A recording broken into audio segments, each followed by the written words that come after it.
Well, hello again, everybody, and we have another segment of our presidential tiering, and this is the third broadcast of this, and we'll be looking at Van Buren, William Henry Harrison, Tyler, and Polk, and we'll probably stop with Polk.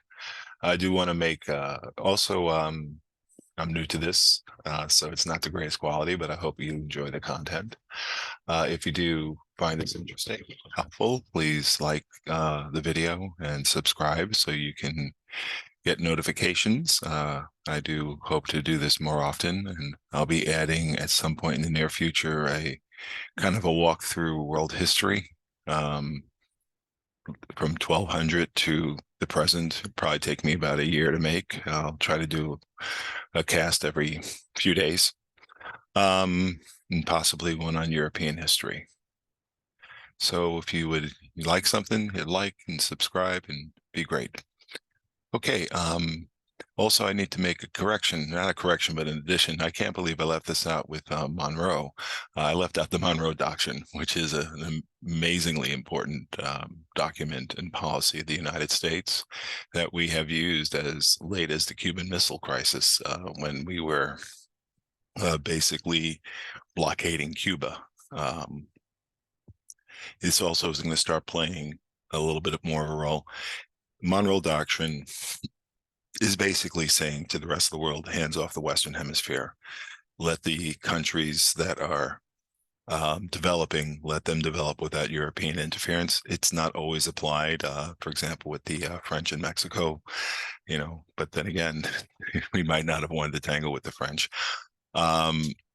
It really has served America well. It's obviously a nationalist because that did not stop us very often from interfering with these other nations that are developing democracies or figuring out which way they want to go in Latin America, in South America, et cetera, and the Caribbean and in some areas around the Pacific. So, but that is basically a very important development.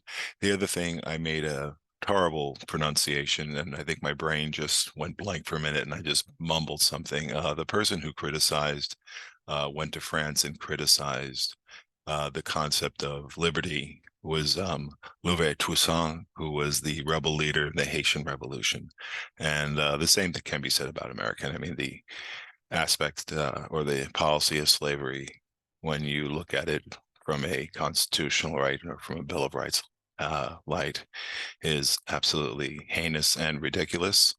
When you have these things happen, as a historian, I consider myself, you know, and as an educator, I do teach a lot of history courses and have in the past in both high school level and college. I try to say it's what happened and don't look at it as good or bad. Just try to consider it as part of the context. It's the way people felt, and now they feel differently or now they think differently. And there are a lot of things like that. You can't go back and remake things, but you can learn from them and try to understand things within their historical context. And I really do try to do that, although it's hard sometimes to not, appeal to not in this to the sense of liberalism and I mean liberalism in the sense of Enlightenment liberalism and liberal progressivism from that standpoint, not necessarily a political thing, but more of a political in a very general overbroad sense that the right of people have a right to liberty. Okay, so our next person up is Martin Van Buren, and he always kind of reminds me, I'm not trying to be disrespectful to a former president, but he reminds me of Grandpa from the Munsters with his kind of an unusual facial hair and hair in his head. He basically comes after Jackson, and he very much continues Jackson's policies. The second phase of the Trail of Tears, or the Trails of Tears, as we talked about before, occurs during his presidency. He also is against, working in policies against the central bank and He doesn't do anything about the crisis, though, that is coming, the economic crisis that hits because of the bank conflict, because of the tariffs that are going on. He just does not do anything about it all, and it gets worse. He just doesn't take action.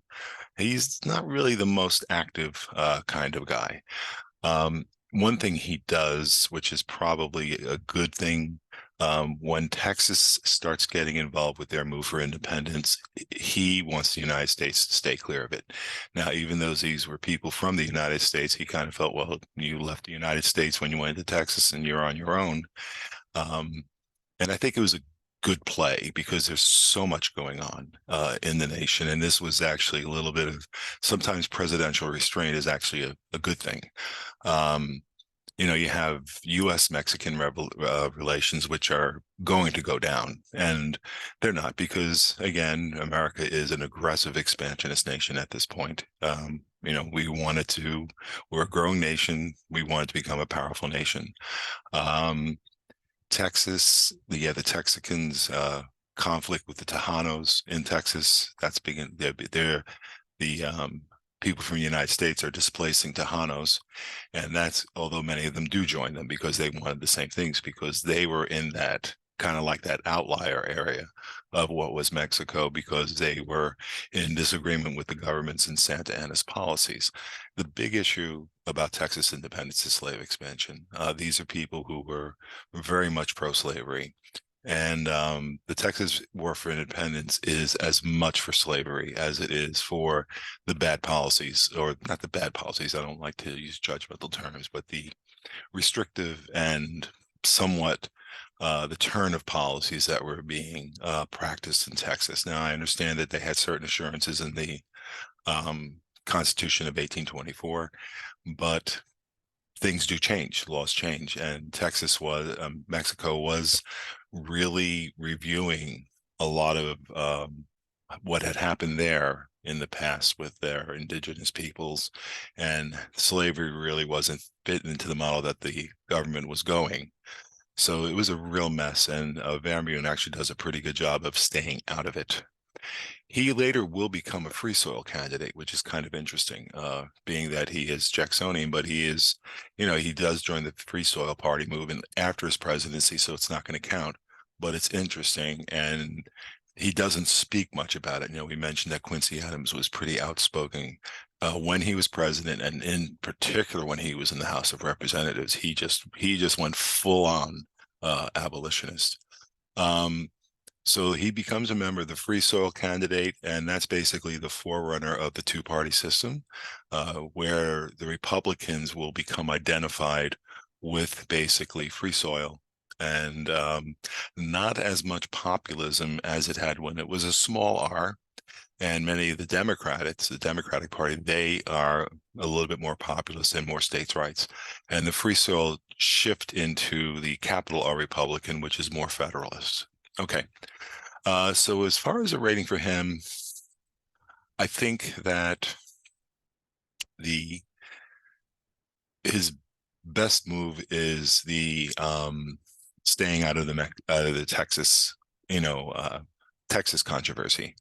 For the other stuff, he just doesn't do very much, and there were some things he could have done. He doesn't do enough with the economy, and it's really creating a problem. And the fact that he later will join the Free Soil Party, which could be seen as a positive, obviously, regard to slavery.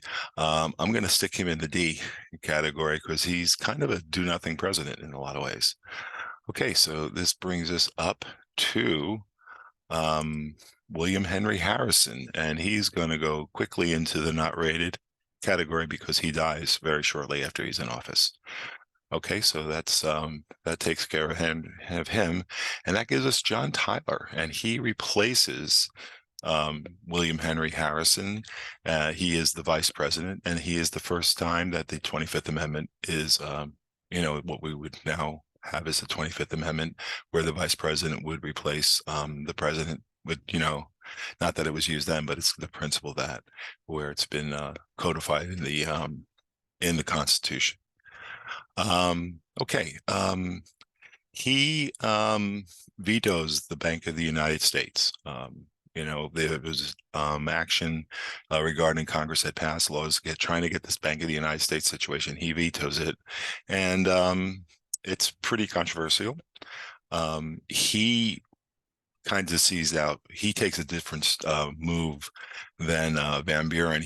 Now that Texas has kind of become an independent republic, he sets up the Texas annexation. He's pushing for it, and the Mexican War is going to be very much on the horizon due to his policies. And the Mexican War is really hard to get much more past than it's a land grab. There's a lot of territory that Mexico is, they're considering it's their territory. They have rights to it, and manifest destiny is really growing in the United States. That whole construct. And we just did not want to have a foreign power in areas that were vital to us as we expand west. It was a sea to shining sea movement. So this is definitely a very aggressive foreign policy toward a neighboring state, and the United States felt honestly was stronger than them, and so we're starting to turn the screws on Mexico. An interesting claim to infamy. I don't know about that, but he does serve in the Confederate Congress during the Civil War after secession happens. He does approve the tariff of 1842, which is still dealing with the Panic of 37. This was a long-term recession problem. It led to, the whole nullification problem back with South Carolina we talked about in Jackson's video. So this is something. One thing he really does, he takes the Monroe Doctrine and he applies it to Hawaii. Now it's going to be a while before Hawaii is in play. And this is kind of an interesting move. And the reason is because Great Britain was really eyeing Hawaii and wanted to have a station there. Great Britain, by this time is becoming a global empire, slowly but surely. And they're settling now in Oceania. In that region, and of course they had a presence. They were establishing a presence in India, and this would be a very nice way for them to get into South America or other areas by having territory there. So he applies the Monroe Doctrine, and it kind of keeps the British from gaining Hawaii, which later on will become a controversy depending where you fall in the expansionist um, on the line of expansionism. Your feelings about Hawaii might be different, but I think you can certainly make a very strong argument from a strategic point of view that Hawaii becoming a United States possession is a very important move to the security of the United States, as it is a good position to be a picket station, basically, from that part of the world, and does give us presence in the Pacific Ocean, where we will be establishing. We're starting to move, toward Oregon and California, et cetera. So we're a two-ocean state. He does, again, his biggest thing is he pushes for the annexation of Texas. Tyler, he's another one of these guys you can go either way, C or D. I had him, I've read about him. I thought about him a little bit, and I had him as a C, but I don't see there's a lot there. And I'm just going to go. I'm going to try to balance out the field, and we're going to go with a D for Mr. Tyler. And what we start seeing, look what we have at the beginning. We have really a lot of top tier. And again, I think you can make pretty strong argument that Jackson could be a B. Again, 30 years ago, he would be an A. We have these really strong presidents in our first 7 presidents, and now we're starting to get, with Quincy Adams the 6th, and you're going both ways with Jackson and Van Buren and Tyler. You're getting some weaker presidents starting to show up. So that's them. Let's go to the next, and this is Polk. And Polk is going to he's another one-term president, but he had said that he was going to be a one-term president. He, wanted to do one term. He didn't feel it was a good deal to have too long. So he says from the beginning he's going to do this one, and he gets a ton of work done. This guy is a very impressive president with what he accomplishes. Now, you may not like what he accomplishes, but he is very busy. And again, we're looking at how much do these people improve the nation at their time and their legacy even today. And we have to look at the mood of the country. The mood of the country is expansion. That is, and both the Federalists and the Republicans are wanting that expansion. They just have maybe different ends. One more strong federal system support for it, and you're starting to have business interests as the United States is becoming more and more industrialized versus the agrarian ones that are predominantly in the South, but the plains are going to really be very much an agrarian interest, as well as will states like Oregon, which are coming down the road. So he basically, we're going to have a string of one-term presidents.